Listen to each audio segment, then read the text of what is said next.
My name is Charles, as you were told, and I am originally from Kenya in East Africa. I've traveled a lot. I've lived in India, and I live now in Denmark. My work today is to speak to people like you, international academics, and transform their qualities, their capabilities into a job. It's not that easy, but it's workable. What I'm trying to speak to you about is what is it that international academics can do for companies, and how can they go about it? First thing is it possible to have a proper intercultural working place that is successful? The simple answer is yes, but that answer needs a little qualifying. Yes, it is possible, but it requires a little bit of nudging, both from you as international academics and from companies, which are basically Danish. Okay? Now, there are two things that we have to consider. The first thing is culture, which we heard from Casper very well. The other thing is a network. The culture is basically the companies. How can they deal with the culture? You know, not just tradition and heritage, but about the cultural way that you work from where you come from. How do they deal with that? That's the companies. But you as international academics, how do you deal with networking? Where do you start? So that's the basic question you start to ask yourself. Again, I refer to Casper's story about Copenhagen's Kommune coming with somebody, and there's this fear that maybe they're not that good. But probably if Julia had come and knocked on the door herself, you would also be thinking, why did she do that? So it's good as well to have somebody to help you to get where you want to get. All right? Now, if these teams can perform highly, what is the reason that an international team performs highly? The first thing is the global mindset that we already have. You can go anywhere in the world today. People of our age, they are running around with iPhones and I don't knows and iTunes, all those gadgets. And it does not matter where you go. Go to take Gabon, somewhere in Africa. You'll find a youth like you have these gadgets. So they are just as global as you are. So that difference is the same. Now, having that global mindset doesn't mean necessarily that a company can function from one area to another. It is also important for a company to have a way to control remotely what is going on. Again, we had from your situation. So how do you do that? You need to get people who can manage a scene from a completely different scene. Otherwise it costs you money, etc., etc. And if it is small and medium-sized enterprises, they're not interested. They don't have the money. If it's Maersk, FL Smith, they will just buy somebody over there. Okay? Now, the other thing is, what do companies need to do to get there? The first thing is to find some communication tools. You know, find a way to participate. Go into courses, networking events like this one. That is where you find the people you require.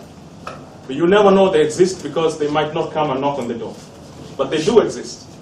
So the question is, you know, making the move to get there.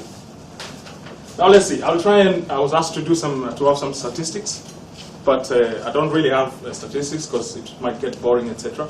But I would like to quote some people who've done some research on especially diversity. First is Susanne Justesen, I guess. Yes, yeah. She's a PhD and a CEO for a university called Innovacity. She says that diversity is actually something that we require. And we require this because of a few reasons that she gives. The first thing is to give a perspective, to give your company, to give your workplace perspective to this international community. That's the first thing. The other thing would be it's more holistic stuff, to capture the skills and experience of people you would never have met otherwise. Right? But this combination, the friction that you cause when you bring people from another area into your domain, creates a friction which creates a dynamic which helps you think creatively. We've had it again from Casper. It's very, very, very simple stuff. But it requires a little bit of thinking, you know. thinking ahead. So that was from university. I'll move on to some other experts on this area. We have a girl called Sally Halash. Sally Halash is Danish with Iranian roots. She's written a book called Send Fler Invandrartak, Send More Immigrants, Thank You. Her conclusion in this book, it's a really excellent book, but her conclusion is that this kind of mobility from area to area actually is necessary for countries like Denmark, you know, small places with one tribe of 5 million people. It's necessary for Denmark, for instance, to attract the people moving from different areas to come in. Because the people who have the capacity and capability to move from, let's just take Iran to Denmark, on their own, if they are not just refugees, people who have that capability have also the other capability that we're always scared of. They have the money, they have the knowledge, they have a global mindset. Okay? So that's the conclusion. The conclusion is the opposite of what we might hear in the news, that they come here and take our jobs. Mm-hmm. It's the opposite which actually happens. We have Charlotte Sweeney. Charlotte Sweeney is an international researcher. She's done a lot of research in Japan, in England. She's British herself, in the United States for big corporations. Her conclusions in a very, very long research, and you can just Google Charlotte Sweeney and find her information, is that there is a need to have this global context. But this global context is also challenged by the change context.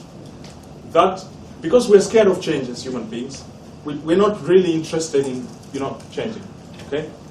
And in her research, she says, for the big companies especially, it's the middle management that is a problem. They are not very interested in attracting or getting, new people to give a new feed to the company. When that is allowed, then magic happens. At last, I would like to say, now is an opportunity for companies right now, because even Copenhagen Kommune, they have come up with the idea that they have realized that we need what is called mangfoldighed in Danish. It's not the same as diversity, but it's diversity. It's required for us here living in Denmark to have this in companies. So they have come up with something called Mangfoldighed Charter, a diversity charter, where about 500 companies have signed to this to have a diversity drive in the company, which means there's space for more people like you, like me, to come into companies and help companies. That was my 10 cents. Thank you.